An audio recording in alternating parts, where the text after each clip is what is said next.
Hello, this is me, Ali Raza. I'm a Google Ads, Facebook Ads, and Bing Ads certified advertising professional, as well as an owner of a Google partner company and SEO consultant. So let's start it with the question we have today. And the question I have is, I'm going to run Google Ads for a coffee company. What do you suggest? Manual bidding or automatic bidding? The search volume is low. Okay.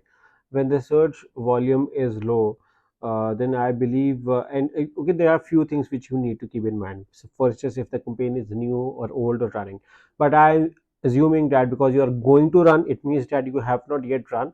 So in this scenario, it's going to be a new campaign, and manual bidding is very good, and you may need to work on optimizing your quality score, which can help you in reducing your CPC.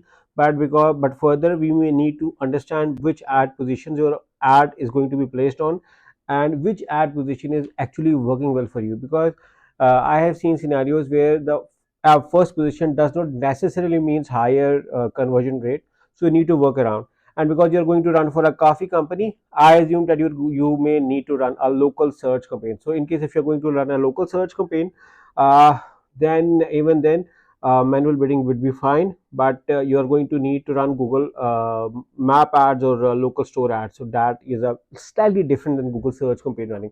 So I hope it answers your question. My opinion, if I was a person over you, so I'm going to run on manual bidding as compared to automatic bidding for a new campaign for a coffee shop. So I hope it answers. So if in case if you like this video, I want you guys to make sure to subscribe to my channel and press the bell icon, so that whenever we create a new video, you guys get a notification regarding this. And in case if you need Google ads, Facebook ads, Bing ads, or web development or SEO services, all you have to do is to click on the link in the description. We have placed a link so that you can reach to me and my team, and we can possibly help you in optimizing your the digital sales. So I look forward working with you. Thank you. Take care. Bye bye.